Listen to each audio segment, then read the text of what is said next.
gonna see here is why the hierarchy of power in the DC universe is about to change.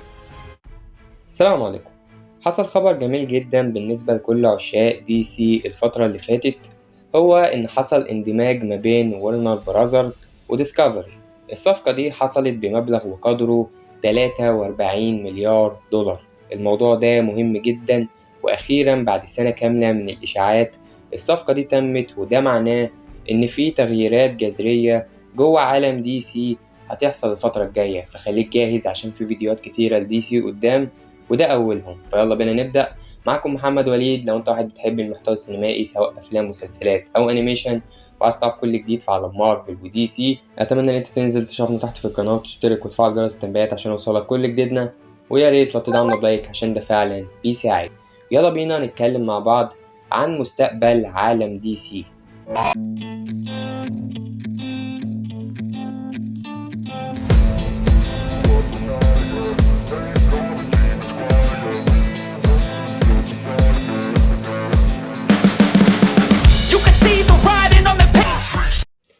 وأخيرا بعد كمية قرارات غبية حصلت من ورنر براذر، زي مثلا شبكة دي سي يونيفرس اللي هو يلا عايزين نعمل زي نتفليكس والمنصات التانية ونحط كل أعمال دي سي فيها، اللي هو أصلا الأعمال دي موجودة على كل المنصات زي نتفليكس والسي دبليو، فلازمتها إيه الشبكة دي؟ مش عارف بصراحة. وعشان كده فشلت فشل ذريع، وغيرها من القرارات الفاشلة اللي خلت الواحد يفقد الأمل إن دي سي ممكن تعمل حاجة محترمة في ظل وجود الإدارة دي اللي لسه ما حصلش فيها تغييرات كبيرة.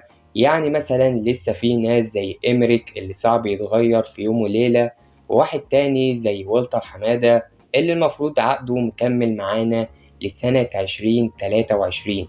بس بعد الصفقة الكبيرة اللي حصلت دي واللي بعدها ال WB بقت WBD، ظهر المدير التنفيذي لشركة ورنر براذر ديسكفري ديفيد زالادا اللي هو الراس الكبيرة دلوقتي، وقال شوية تصريحات مهمة جدا. اسمع بقى. قول يا ستموني قول. أول حاجة إن هيكون في شخص مسؤول عن خطة أعمال دي سي الفترة اللي جاية زي كيفن فاجي كده بالظبط، والاسم الأقرب هو سكوت ستوبر.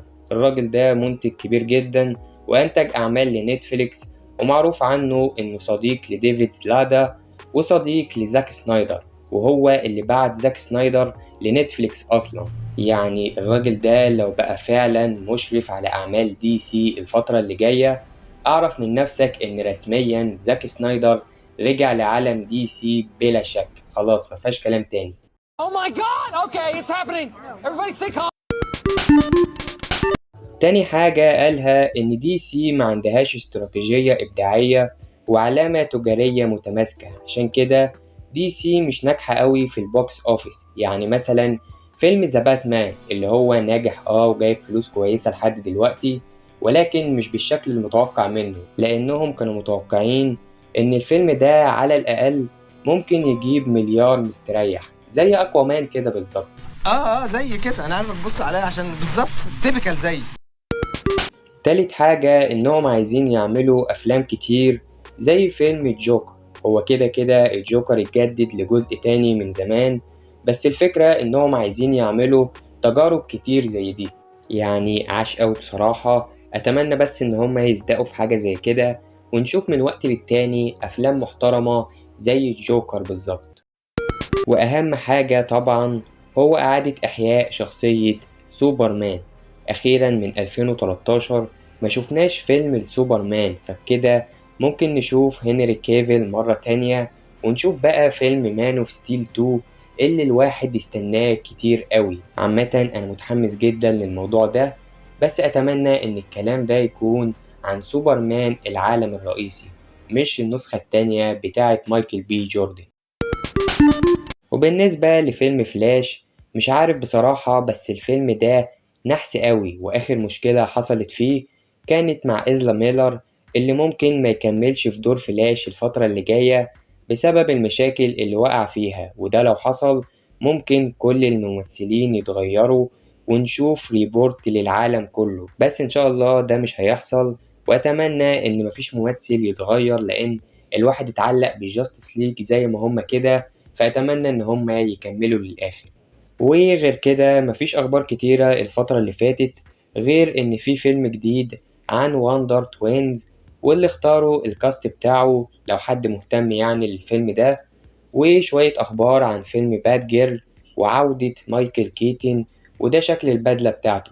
يعني مش متحمس أوي بصراحة للفيلم ده، مش مهتم بصراحة إذا كان هيتأجل ولا لأ، بس بشكل عام الواحد متحمس جدا لدي سي الفترة اللي جاية، خصوصا إن هما حاليا بقوا تحت إدارة محترمة، والواحد فعلا أمله كبير جدا إن ديفيد زلادا يعمل حاجة محترمة الفترة الجاية في عالم دي سي، ونشوف أفلام كويسة، لأن على عكس مارفل دي سي لسه ما قدمتش حتى 5% من اللي عندها، فأتمنى إن احنا نشوف حاجة كويسة مع الوقت.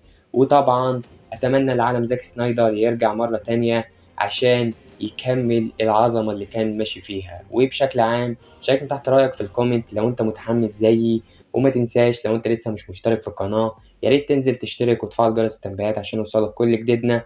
وما تنساش لو الفيديو عجبك تدعمنا بلايك وشير، واستنى الفيديوهات اللي جاية. كالعادة كان معاكم محمد وليد، أشوفكم على خيرة الله في الحلقات اللي جاية. سلام عليكم.